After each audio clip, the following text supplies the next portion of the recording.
Hi friends, అందరు ఎలా ఉన్నారు? ఈరోజు మనం బాస్మతి రైస్తో కీర్ అయితే ప్రిపేర్ చేస్తున్నామండి. బాస్మతి రైస్ని 2 సార్లు వాష్ చేసుకొని ఒక 5 అవర్స్ అయితే నానబెట్టాలండి. చేయాలనుకున్న రోజు ముందే 5 గంటలు నానబెడితే బాగుంటుంది. 1/2 లీటర్ పాలు తీసుకున్నామండి, కాచి చల్లార్చి బౌల్లో తీసుకున్నాము. చక్కెర మరియు యాలకుల పొడి. ఈ రైస్ని, బాస్మతి రైస్ని మనం ఉడికించాలండి పాలల్లో వేసి. ఇది బాగా ఉడికితేనే మనకి సేమియా పాయసం లాగా టేస్ట్ అనేది డిఫరెంట్గా ఉంటుంది. ఎప్పుడు సేమియా పాయసం షీర్ కుర్మా చేస్తాం కదా, ఇలా డిఫరెంట్గా చేస్తే హెల్త్ కూడా మంచిదండి. పాలతో చేస్తున్నాం కాబట్టి కాల్షియం ఉంటుంది. పిల్లలకైనా పెద్దలకైనా ఎవరైనా తినేయచ్చు. ఇప్పుడు పాలు పోసేసి అందులో ఒక 5 మినిట్స్ తర్వాత మరి ఈ బాస్మతి రైస్ని వేసి బాగా ఉడికించాలండి. స్మాష్ లాగా అవ్వాలి. తింటుంటే మనకి సేమియా ఫ్లేవర్లో తలుగుతూ ఉండాలి. అలా అంతవరకు అయితే బాయిల్ చేద్దాము. సిమ్లో పెట్టేద్దామండి.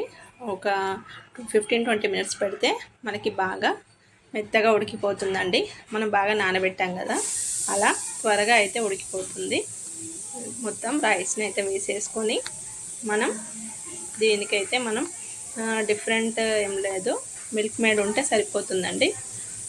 ఇది బాగా మరుగుతున్నప్పుడే ఇందులో మనం స్మాష్ అయ్యే వరకు ఉడకబెట్టాలండి. ఇలా బాస్మతి రైస్ అయితే ఉడికింది.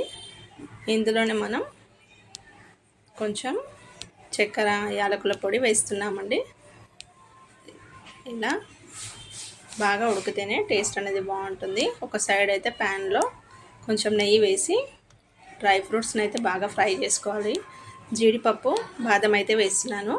ఇంకా ఏమైనా డ్రై ఫ్రూట్స్ ఉంటే అవి కూడా యాడ్ చేయండి. పిస్తా అలాంటివి కూడా వేసుకుంటే బాగుంటుంది. కిస్మిస్ కూడా వేసుకోవచ్చు. ఏవి కావాలంటే ఆ డ్రై ఫ్రూట్స్ అయితే వేసుకొని ఇలా కొంచెం కలర్ వచ్చే వరకు ఫ్రై చేసుకుందాం. తర్వాత ఒక ప్లేట్లో తీసేసుకుందామండి. ఇవి నెక్స్ట్ పాలలో మన రైస్ అయితే ఉడుకుతుందా లేదా చూద్దామండి. అందులో ఈ మిల్క్ మేడ్ని ఒక బౌల్లో తీసుకుంటున్నాం. ఒక 3 స్పూన్స్ అట్లా వేసుకుంటున్నాము. చక్కెర కొంచెం తక్కువనే వేసాం కాబట్టి ఇందులో మనం మిల్క్ మేడ్ని వేసుకోవాలి.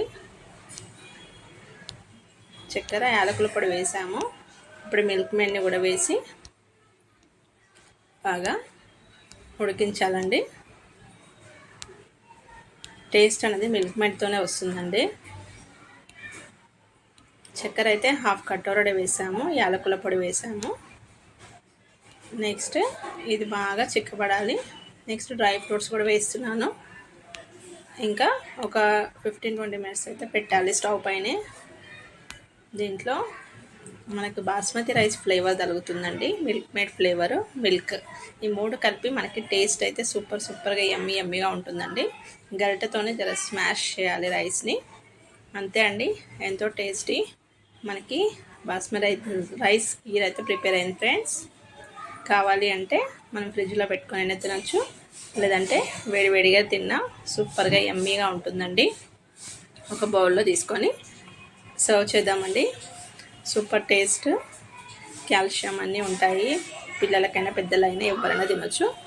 వీడియో నచ్చితే లైక్ చేయండి, షేర్ చేయండి, సబ్స్క్రైబ్ చేయండి friends. Thanks for watching. Have a nice day. Bye. Take care.